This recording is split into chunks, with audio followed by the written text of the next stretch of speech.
पाकिस्तान के इशारों पर तुर्की का बड़ा खेल। 3 हेलीकॉप्टर, 1 एयर स्पेस और पाकिस्तान की दखल। नमस्कार, इंडिया डेली का डिजिटल प्लेटफॉर्म देख रहे हैं आप। आपके साथ मैं हूं इशिका त्यागी। नमस्कार, मेरा नाम है जिया कौशिक। लंदन एयरपोर्ट पर पूरे 8 दिनों तक रनवे से उड़ान भरने का इंतजार करती एक विशाल कार्गो उड़ान। अमेरिका से रवाना हुआ विमान और उसके भीतर भारत के लिए तैयार रखे गए अत्याधुनिक अपाचे हेलीकॉप्टर। लेकिन आखिर हुआ क्या कि ये कार्गो शिपमेंट वापस लौट गया? क्यों भारत तक पहुंचने की राह में अचानक एक ऐसा मोड़ आया जिसने डिफेंस डिलीवरी को हिलाकर रख दिया? आज हम आपको ऐसी चौंकाने वाली कहानी का पूरा सच बताएंगे, जिसमें अचानक सामने आया तुर्की का इनकार, पाकिस्तान की दखल अंदाजी और भारत की सैन्य तैयारियों पर पड़ता असर। अमेरिका से 3 AH-64E अपाचे अटैक हेलीकॉप्टर लेकर उड़ान भरने वाला एंटोनोव AN-124 कार्गो विमान जब लंदन पहुंचा तो भारतीय सेना की उम्मीदों को इस बात का भरोसा था कि बस कुछ ही घंटों में ये जहाज आसानी से तुर्की के एयर स्पेस से गुजरकर भारत की ओर बढ़ जाएगा। लेकिन ठीक उसी समय तुर्की ने ओवरफ्लाइट क्लियरेंस देने से साफ मना कर दिया और पूरी डिलीवरी अचानक अटक गई। दिलचस्प बात यह है इशिका कि इससे पहले इसी साल मार्च अप्रैल में पहली खेप के 3 अपाचे हेलीकॉप्टर इसी रास्ते से बिना दिक्कत के भारत पहुंच चुके थे। तब तुर्की ने सभी औपचारिकताएं आराम से मंजूर कर दी थी, लेकिन इस बार नवंबर में हालात पूरी तरह बदल चुके हैं और आखिरी पलों में तुर्की ने तकनीकी और कूटनीतिक बहानों का हवाला देते हुए विमान को उड़ान भरने से अनुमति देने से इनकार कर दिया। बिल्कुल, रिपोर्ट्स के मुताबिक टर्की ने अपाचे हेलीकॉप्टर्स को अपने एरिया से जाने के लिए मना कर दिया। अब आपको बता दें, शुरुआत से ही शक की सुई पाकिस्तान की तरफ घूम रही थी और अब जब ताजा रिपोर्ट्स सामने आई हैं और अगर मीडिया रिपोर्ट्स की माने तो उनमें साफ बताया गया है कि पाकिस्तान की सक्रिय दखल के बाद तुर्की ने इस कार्गो विमान को अपने एयर स्पेस का इस्तेमाल करने नहीं दिया। इसी साल मई में पाकिस्तान और भारत के बीच तनाव के समय तुर्की ने खुलकर पाकिस्तान का साथ दिया था और अब भी वही झलक दिख रही है। बिल्कुल, रिपोर्ट्स के मुताबिक तुर्की की ओर से आमतौर पर प्री क्लियरेंस मंजूरी आसानी से मिल जाती थी, लेकिन इस बार आखिरी समय में नए बहाने बनाए गए और ये भी जोड़ा जा रहा है कि तुर्की के राष्ट्रपति ने पिछले महीनों में पाकिस्तान के प्रधानमंत्री शहबाज शरीफ और पाकिस्तान के army chief general Asim Munir से कई मुलाकातें की थी, जिसके बाद अचानक ये बदलाव सामने आया। इसी वजह से माना जा रहा है कि पाकिस्तान के कहने पर ही एर्दोगान ने अपाचे हेलीकॉप्टर की भारत को होने वाली डिलीवरी में रुकावट पैदा की। तुर्की ने हाल के दिनों में अंतर्राष्ट्रीय मंचों पर भी पाकिस्तान के पक्ष में कश्मीर पर काफी सारी बातें कही थी, जिससे दोनों देशों की नजदीकियों का संकेत और साफ हो जाता है। इस पूरी घटना के बाद कई डिफेंस एक्सपर्ट्स ये चर्चा करने लगे हैं कि क्या अब तुर्की धीरे धीरे भारत के विरोध में खड़ा होने लगा है? क्या पाकिस्तान के बाद अब तुर्की भी भारत का नया प्रतिद्वंदी बन चुका है? क्योंकि सैन्य उपकरणों की डिलीवरी को रोकना एक बड़ा कूटनीतिक संदेश माना जा रहा है। अब बोइंग और एंटोनोव एयरलाइंस इस डिलीवरी को भारत पहुंचाने के लिए नई फ्लाइट प्लान पर काम कर रही है, ऐसा रिपोर्ट्स कहती हैं। 2 वैकल्पिक मार्गों पर विचार किया जा रहा है, लेकिन इन पर उड़ान भरने के लिए नई कूटनीतिक मंजूरियों की जरूरत होगी और कार्गो प्लेन को दोबारा बुक भी करना पड़ेगा।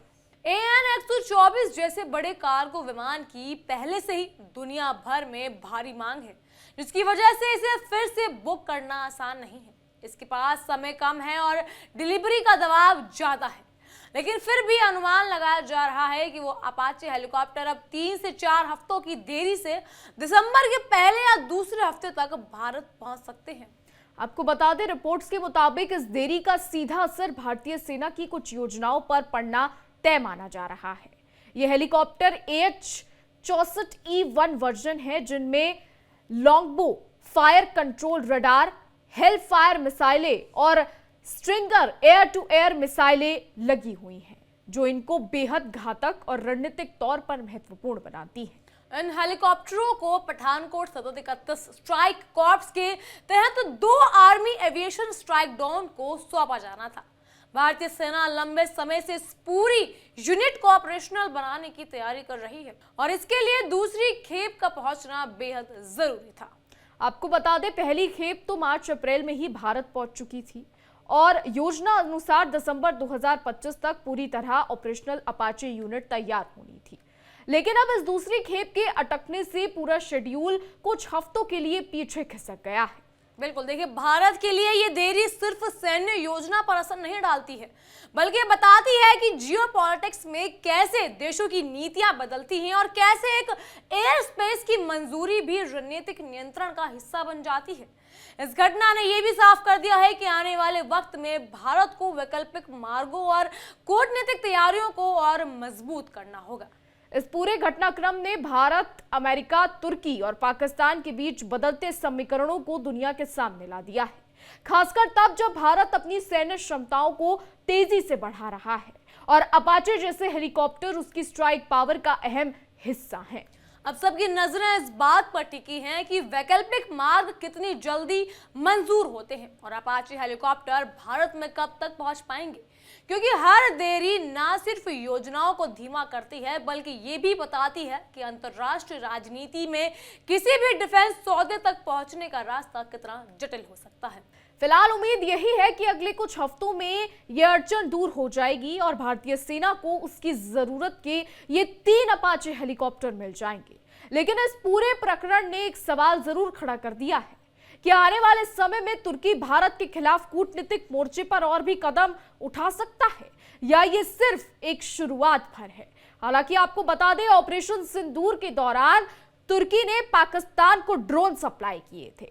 रिपोर्ट्स में यह भी दावा किया जाता है कि जब भारत और पाकिस्तान के बीच तनाव चल रहा था तो तुर्की से एक प्लेन इस्लामाबाद में लैंड हुआ था।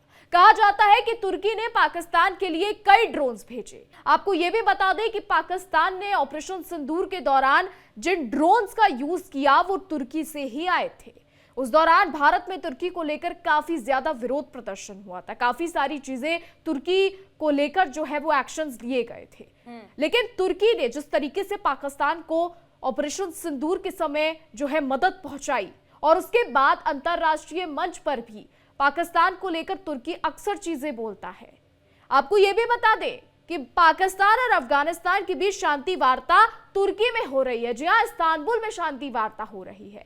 इससे यह साफ अंदाजा लगाया जा सकता है कि तुर्की पाकिस्तान को कितना ज्यादा सपोर्ट कर रहा है। और अब अपाचे हेलीकॉप्टर की डिलीवरी रोकना, यह सब तुर्की ने अकेले नहीं किया, यह सब चीजें पाकिस्तान के इशारों पर हुई है। यानी पाकिस्तान ने हुक्म दिया और तुर्की ने उसे मान लिया। आपको बता दें, तुर्की ऑपरेशन सिंदूर के दौरान जब तुर्की ने पाकिस्तान को मदद पहुंचाई थी, उसको लेकर भी अंतरराष्ट्रीय मंच पर काफी सारी चीजें हुई थी। हालांकि अब यह साफ है कि तुर्की किस तरीके से पाकिस्तान को मदद कर रहा है। युद्ध में ही नहीं बल्कि अलग मोर्चों पर भी तुर्की पाकिस्तान को सहायता कर रहा है। वहीं पाकिस्तान भी तुर्की के कदमों में जा पड़ा है। कभी ड्रोन्स मांग रहा है, कभी पैसा मांग रहा है, कभी कुछ मांग रहा है। यानी अब आने वाले समय में देखना होगा कि क्या कुछ होता है। क्या पाकिस्तान तुर्की से भीख मांग के कहीं उससे लड़ाई ना कर ले, क्योंकि पाकिस्तान का तो काम ही ये है, पहले एक देश के पास जाता है, दोस्ती बढ़ाता है और फिर कटोरा लेकर आ जाता है। खैर, अब आगे देखना होगा कि क्या कुछ होता है। फिलहाल हमारी आज की रिपोर्ट में बस इतना ही। आपकी इस पर क्या राय है, कमेंट के जरिए जरूर बताइएगा। और ऐसे ही देश और दुनिया की तमाम बड़ी खबरें जानने के लिए देखते रहिए इंडिया डेली और हमारा खास शो तहकीकात, हर खबर की तह तक।